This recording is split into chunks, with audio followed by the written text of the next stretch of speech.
कई साल गुजर गए पर कश्मीरियों की जिद्दोजहद मुस्तकिल रही।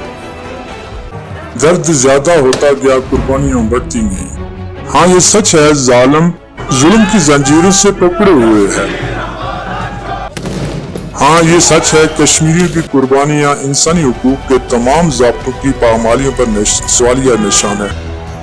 और ये भी सच है कि रास्ता चाहे कितना ही दुश्वार क्यों न हो, कश्मीरियों के कदम कभी रुके नहीं, उखड़े नहीं।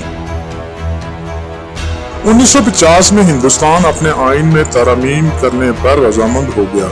मकसद मकबूजा कश्मीर को मुकम्मल तौर पर अपने कब्जे में करना था, जो कि उसकी वाहिद मुस्लिम अक्सरियती रियासत है। पिछले 75 वर्षों में कश्मीरी अवाम के हक खुद-ए-इरादे से धोखाधड़ी एक तल्ख हकीकत है। 5 अगस्त 2022 इस धोखे को मुकम्मल हुए 3 साल बीत गए। इंडिया के वजीर खारजा अमित शाह ने असेंबली को आर्टिकल 370 की मंसूरी से आगाह किया। कश्मीर की खुसूसी हैसियत इससे छीन ली गई। हिंदुत्वा का शदीद गुस्सा मजलूम कश्मीरियों पर कहर बनकर टूटा। वादी कश्मीर में हजारों की तादाद में मुसल्लह फौजी तैनात कर दिए गए।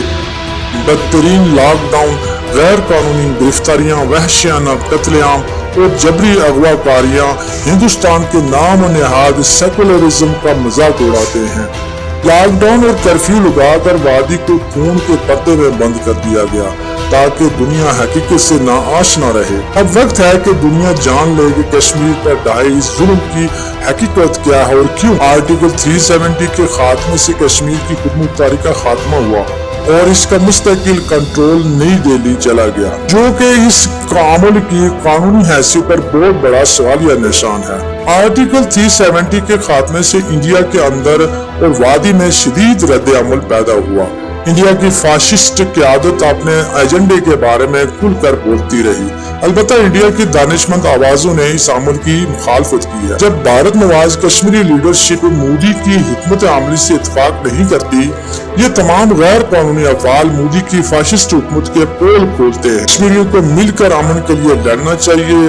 कश्मीरी जिद्दोजहद आजादी के लिए बहुत कुर्बानियां दे चुके और अब इनके पास खोने को कुछ नहीं सिवाय अपनी जिद्दोजहद आजादी के। जिद्दोजहद आजादी के लिए वो कभी थके नहीं, कभी हारे नहीं।